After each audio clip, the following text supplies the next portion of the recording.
नमस्कार साथियों, आज हम पेडागॉजी ऑफ कॉमर्स यानी वाणिज्य शिक्षण के कुछ महत्वपूर्ण एमसीक्यू पढ़ने वाले हैं। तो चलिए देखते हैं। सबसे पहला एमसीक्यू कह रहा है, वाणिज्य शिक्षा मुख्य रूप से आर्थिक शिक्षा कार्यक्रम है जो धन को उपलब्ध कराने, संचित करने और उसके व्यय से संबंधित है। यह परिभाषा किसने दी?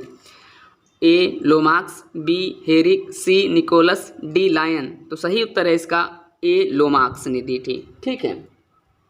फिर दूसरा है, वाणिज्य श्रमिक वर्ग के लिए उपयोगी है क्योंकि ए उद्योग तथा कारखानों की स्थापना होती है, बी श्रमिक की दक्षता में वृद्धि होती है, सी उत्पादन में वृद्धि होती है, डी ये सभी। इसका सही उत्तर है डी ये सभी। ठीक है, आगे देखते हैं। वाणिज्य उत्पादकों के लिए उपयोगी है क्योंकि वाणिज्य उत्पादकों को ए उत्पादन हेतु प्रेरणा प्रदान करता है, बी उत्पादन के उपाय बताता है, सी उत्पादन के क्षेत्र तथा साधन बताता है, डी ये सभी।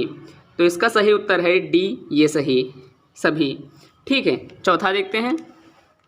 निम्न में शैक्षिक उद्देश्य का स्रोत है? ए समाज, बी व्यक्ति, सी ज्ञान, डी ये सभी। सही उत्तर ये सभी। ठीक है, आगे देखते हैं।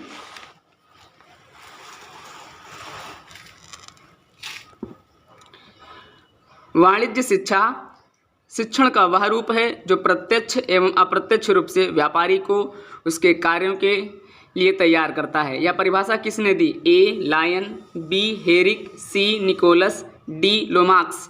किसने दी बताइए? पांचवा। तो इसका सही उत्तर होगा बी हेरिक ने दी थी।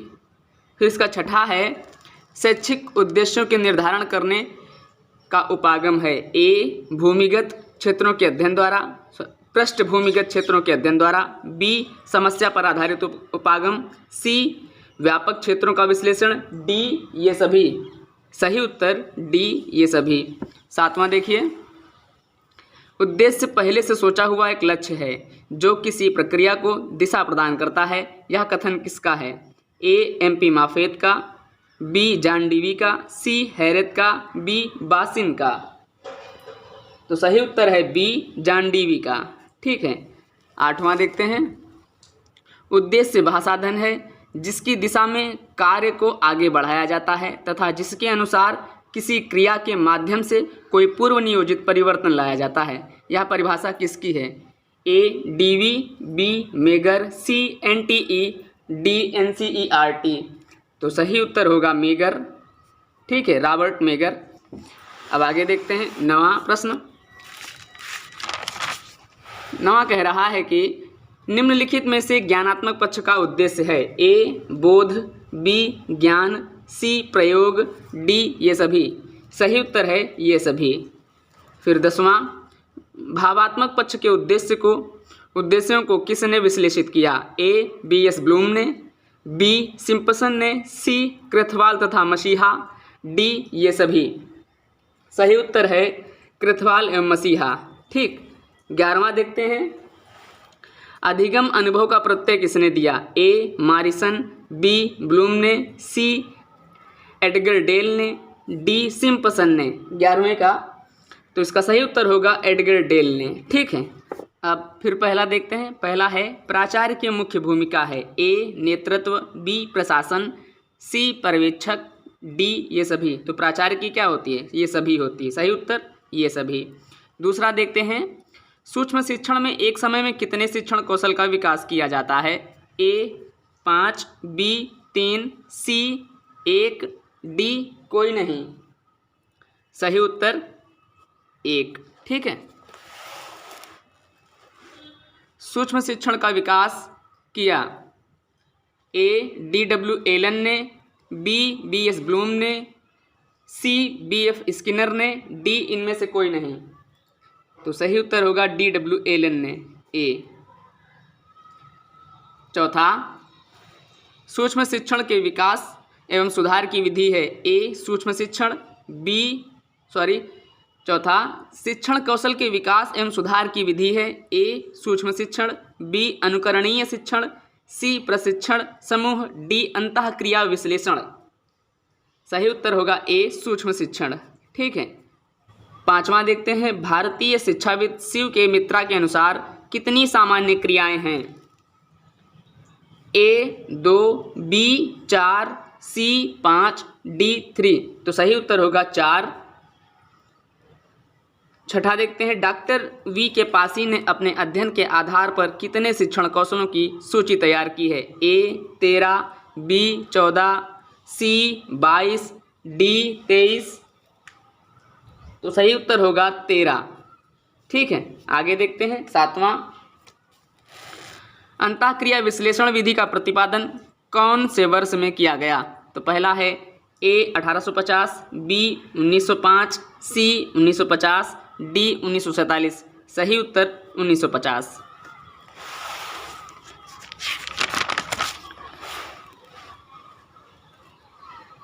8वां, सूक्ष्म शिक्षण मुख्य रूप से कितने चरणों में विभाजित है?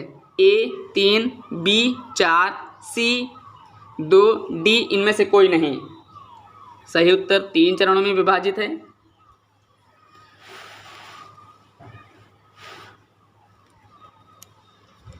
9वां, श्यामपट्ट एवं अध्यापक के बीच कितने डिग्री का कोण होना चाहिए? A 90 degree, B 45 degree, C 60 degree, D इनमें से कोई नहीं।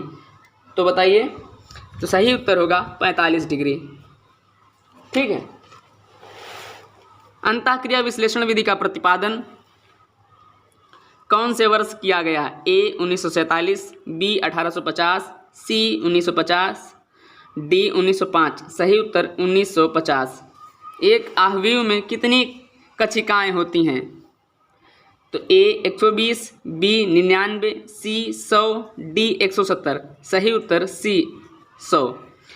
पाठ्यक्रम कैसा होना चाहिए? A सैद्धांतिक, B प्रेरणात्मक, C संकुचन, D इनमें से कोई नहीं। तो होगा पाठ्यक्रम प्रेरणात्मक होना चाहिए, B। पाठ्य योजना कितने प्रकार की होती है? A 4, B 2, C 1, D 3। तो सही उत्तर होगा पाठ्य योजना 3 प्रकार की होती है। दैनिक पाठ्य योजना के निर्माण में उद्देश्यों को परिभाषित करना, पाठ्यवस्तु का चयन करना तथा उसे क्रमबद्ध रूप से व्यवस्थित करना और प्रस्तुतिकरण की विधियों और प्रक्रिया का निर्धारण करना। यह कथन किसका है? A योगेंद्रजीत, B विनिंग एवं विनिंग, C टॉमस एमरिस्क, D इनमें से कोई नहीं। तो सही उत्तर होगा विनिंग एवं विनिंग। ठीक, 15वां देखते हैं, करिकुलम शब्द की उत्पत्ति किस भाषा में हुई है? A फ्रांस भाषा में, B लैटिन भाषा में, C जर्मनी भाषा में, D ये सभी। सही उत्तर लैटिन भाषा में। 16वां, पाठ्यचर्या में वे समस्त अनुभव सम्मिलित हैं जिनको बालक विद्यालय के निर्देशन में प्राप्त करते हैं। इनके अंतर्गत कक्षा कक्ष की क्रियाएं तथा उनके बाहर के समस्त कार्य एवं खेल सम्मिलित हैं। यह किसने कहा?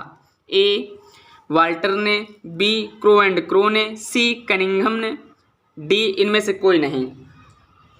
तो सही उत्तर है वाल्टर ने कहा। ठीक है,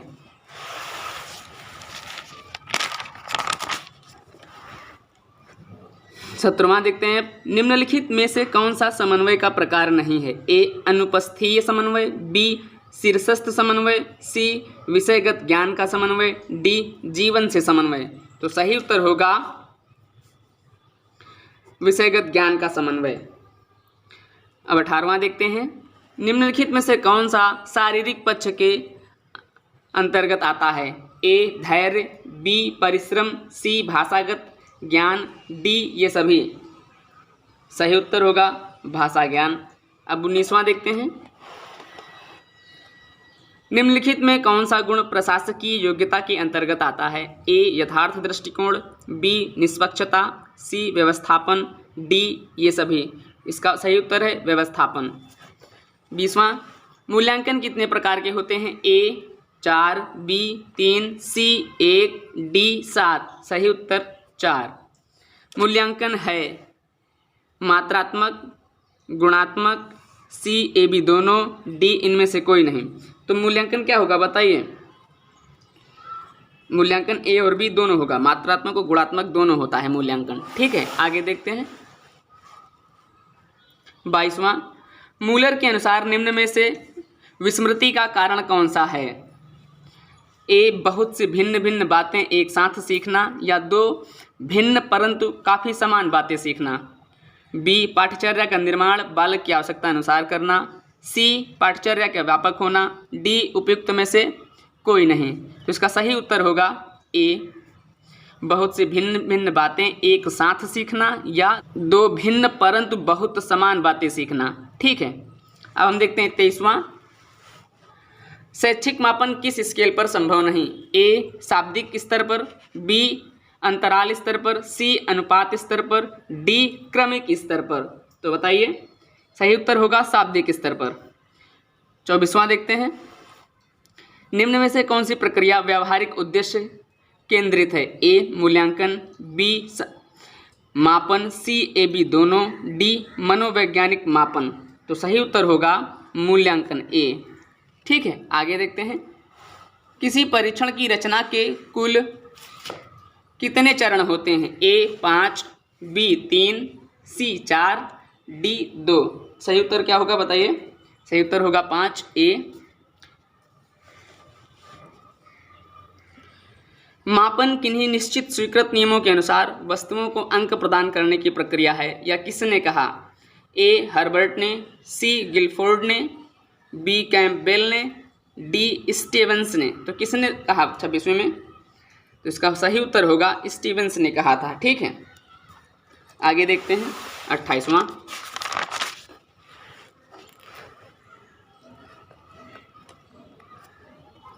शैक्षिक मापन होता है ए संख्यात्मक, बी निरपेक्ष, सी स्थिर, डी सापेक्ष। सही उत्तर सापेक्ष। ठीक है, मापन के मापदंड मुख्यतः कितने होते हैं? ए 1, बी 3, सी 2, डी 4। सही उत्तर होगा 4। मूल्यांकन एक प्रक्रिया है कैसी? सतत, बी विकासात्मक, सी नियमित, डी खंडित। सही उत्तर होगा सतत। ठीक है, राम को गणित में 80 अंक प्राप्त हुए, यह कथन क्या है? ए मूल्यांकन, सी मापन, बी ए सी दोनों, डी केवल मूल्यांकन। कौन सा होगा? सही उत्तर होगा, बताइए। तो इसका सही उत्तर होगा ए और बी, ए और सी दोनों। ठीक है, मूल्यांकन के द्वारा ए छात्र अपनी कमियों को जान जाते हैं, बी छात्र अपने में सुधार लाने का प्रयास करते हैं, सी छात्र कक्षा में प्रतिस्पर्धा करते हैं, डी सारे लाभ प्राप्त होते हैं उपरोक्त वाले। तो सही उत्तर होगा डी। ठीक है, मूल्यांकन के द्वारा अभिभावक बालक की योग्यता अनुसार व्यवसाय का चयन करते हैं। यह कार्य है ए अध्यापकों का, बी अभिभावकों का, सी छात्रों का, डी विद्यालय का। सही उत्तर अध्यापकों का। ठीक है, आगे देखते हैं। मूल्यांकन एवं मापन में कैसा संबंध है? ए अन्योन्याश्रय का, बी मात्रा विशेषता का, सी छोटे बड़े का, डी इनमें से कोई नहीं। तो सही होगा अन्योन्याश्रय का। ठीक है, ए। अब बात करते हैं 34वें की। तो 34वें का होगा, मूल्यांकन का उद्देश्य नहीं है ए छात्र का पतन, बी शिक्षा का उन्नयन, सी पाठ्यक्रम में संशोधन, डी शिक्षण अधिगम परिस्थितियों में संशोधन। तो सही उत्तर होगा छात्र का पतन, मतलब मूल्यांकन का उद्देश्य नहीं है छात्र का पतन होना। ठीक, फिर मूल्यांकन का प्रमुख कार्य है ए शैक्षिक मूल्य का अंकन, बी भाषण की प्रेरणा, सी खाने पीने की प्रेरणा, डी इनमें से कोई नहीं। तो सही उत्तर होगा शैक्षिक मूल्य का अंकन। ठीक है, 36वां देखते हैं। मूल्यांकन की प्रक्रिया छात्रों को देती है ए भाषण की प्रेरणा, बी खाने पीने की प्रेरणा, सी शैक्षिक प्रगति की प्रेरणा, डी इनमें से कोई नहीं। तो सही उत्तर होगा शैक्षिक प्रगति की प्रेरणा। ठीक है, मापन यानी मेजरमेंट होता है ए तुलनात्मक, बी गुणात्मक, सी मात्रात्मक, डी ये सभी। तो सही उत्तर होगा मापन जो है मात्रात्मक होता है। ठीक, सी नंबर। आगे देखते हैं।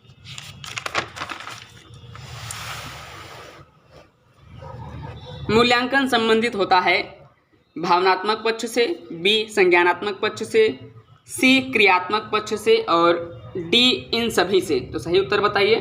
तो सही उत्तर होगा इन सभी से। ठीक है,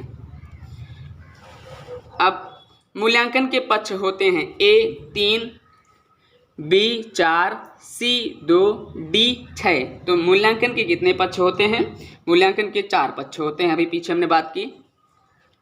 प्रायोगिक मूल्यांकन होता है ए विज्ञान भूगोल कृषि में, बी हिंदी एवं संस्कृत में, सी इतिहास एवं नागरिक शास्त्र में, डी दर्शन शास्त्र में। सही उत्तर विज्ञान भूगोल एवं कृषि में। ठीक है। निम्नलिखित में कौन सा तथ्य प्रश्नों की विशेषता से संबंधित है? ए उद्देश्य निष्ठता, बी पारदर्शिता, सी क्रमबद्धता, डी ये सभी। तो सही होगा ये सभी। ठीक है। 42वां प्रश्न, परीक्षा एक व्यापक शब्द है, किसने कहा? ए सीवी गुड ने, बी टीबी नन ने, सी स्किनर ने, डी इन सभी ने। तो सही उत्तर होगा टीबी नन ने। ठीक है। 43वां देखते हैं। शिक्षण एक संबंध है जो विद्यार्थी के विकास में सहायता देता है। यह परिभाषा किसने दी? ए रायबर्न ने दी थी, बी NL गेज ने दी, सी क्लार्क ने, बी बुबेस्टर की। तो सही उत्तर बताइए। सही उत्तर है रायबर्न ने दी थी, इस परिभाषा को दिया था। ठीक है। 44वां देखते हैं। वैधता वह सीमा है जिस सीमा तक परीक्षण वही मापता है जिसके लिए इसका निर्माण किया गया हो। इसका सही उत्तर है क्रोनबैक ने। ठीक है। 45वां देखते हैं। मूल्यांकन प्रक्रिया में कौन से अंग होते हैं? ए शिक्षण उद्देश्य, सी अधिगम क्रियाएं, बी व्यवहार में परिवर्तन, डी ये सभी। तो इसका सही उत्तर होगा ये सभी। ठीक है। Teaching learning evaluation is a continuum. यह किसके लिए कहा गया है? ए मूल्यांकन के लिए, बी शिक्षण के लिए, सी अधिगम के लिए, डी सभी के लिए। तो सही उत्तर होगा डी सभी के लिए। ठीक है। 47वां, मूल्यांकन वह प्रक्रिया है जिसके द्वारा शिक्षक एक छात्र यह निर्णय करते हैं कि शिक्षण लक्ष्यों को प्राप्त किया जा रहा है या नहीं। यह परिभाषा है ए ग्रीन की, बी क्रोनबैक की, सी ली की, डी क्विलिन तथा हन्ना की। तो बताइए। तो इसका सही उत्तर होगा क्रोनबैक की। ठीक है। 48वां, सत्र के अंत में किया जाने वाला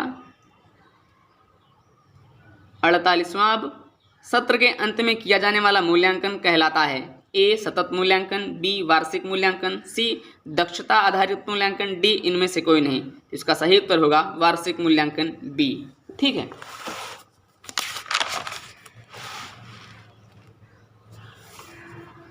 49वां, व्यक्तित्व के सभी पक्षों का मूल्यांकन किया जाता है ए सतत मूल्यांकन के द्वारा, बी व्यापक मूल्यांकन के द्वारा, सी दक्षता आधारित मूल्यांकन, डी इकाई मूल्यांकन के द्वारा। तो सही उत्तर होगा सतत मूल्यांकन के द्वारा। ठीक है।